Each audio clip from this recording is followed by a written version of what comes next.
এই মুহূর্তে গাজীপুরের চান্দনা চৌরাস্তায় আছেন সহকর্মী মেহেদী হাসান। সরাসরি যাচ্ছি তার কাছে। মেহেদী, এই ঘটনা আসলে নৃশংস এই হত্যাকাণ্ডের পর প্রায় ২০ ঘন্টা পেরিয়ে গেছে, তবুও কিন্তু এখন পর্যন্ত আইন শৃঙ্খলা বাহিনীর হাতে কোনো সদস্য এখন অর্থাৎ অপরাধী যারা রয়েছে তারা কোনো আটক হয়নি। তারই প্রতিবাদে এই মুহূর্তে ছাত্র জনতার অবস্থান কর্মসূচি পালন করা হচ্ছে। গাজীপুরের যে ঘটনাস্থল, বিশেষ করে তুহিনকে যেখানে নির্মমভাবে হত্যা করা হয়েছে সেই ঘটনাস্থলেই কিন্তু এই মুহূর্তে ছাত্র জনতা যারা রয়েছেন তারা কিন্তু একটি কর্মসূচি পালন করছেন এবং তারা যেমনটি বলছেন যতক্ষণ পর্যন্ত এই হত্যায়, নৃশংস এই হত্যায় আসামিদের গ্রেফতার করা না হবে তারা ততক্ষণ পর্যন্ত কিন্তু তারা আজকের এই ধরনের কর্মসূচি চালিয়ে যাবেন। আমরা দেখতে পাচ্ছি মূলত এনসিপির নেতাকর্মী যারা রয়েছেন তারাও কিন্তু এই কর্মসূচিতে অংশগ্রহণ করেছেন।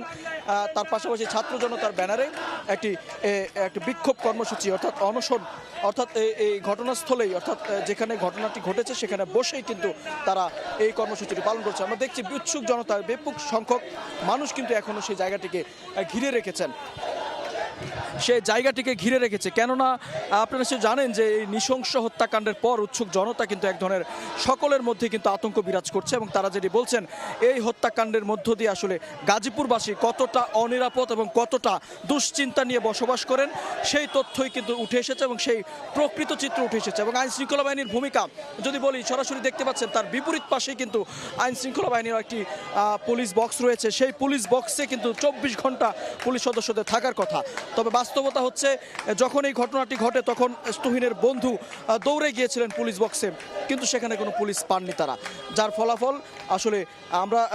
ফলাফল নৃশংসভাবে কুপিয়ে হত্যা করা হয়। হত্যা করার পর এই মুহূর্তে আমরা দেখছি গাজীপুরে বিভিন্ন কর্মসূচি পালন করা হচ্ছে এবং কিছুক্ষণ পরে বাদ জোহর কিন্তু ইসলামী আন্দোলন বাংলাদেশের পক্ষ থেকে একটি বিক্ষোভ কর্মসূচির ডাক দেওয়া হয়েছে এবং এই ঘটনার দলীয়ভাবে কিন্তু গাজীপুর মহানগর বিএনপির সাধারণ সম্পাদক এম মঞ্জুরুল করিম রনির সাথে আমাদের কথা হয়েছে। তিনি যেটি বলছেন এই ঘটনার তীব্র নিন্দা প্রতিবাদ জানিয়েছে দলের পক্ষ থেকে এবং এই ঘটনায় যারা জড়িত রয়েছেন এরই মধ্যে একটু জানিয়ে রাখি ৫ জনকে কিন্তু শনাক্ত করা হয়েছে। আইন শৃঙ্খলা বাহিনী কিন্তু জানতে পেরেছেন ঘটনার মূল রহস্যটাও কিন্তু উদ্ঘাটন করেছে, এমনটাই কিন্তু তারা আমাদেরকে বলছেন। এবং সব মিলিয়ে যদি বলি যে বিভিন্ন সংগঠনের পক্ষ থেকে একে একে কিন্তু আন্দোলন এবং বিশেষ করে এই ঘটনায় যত দ্রুত সম্ভব আইন শৃঙ্খলা বাহিনীদের চাপ দেওয়া হচ্ছে যেমন অপরাধীদের গ্রেফতার করা হয়। তো এই ছিল গাজীপুর থেকে তুহিন হত্যার সবশেষ তথ্য। গাজীপুর থেকে সর্বশেষ জানাচ্ছিলেন সহকর্মী তুহিন।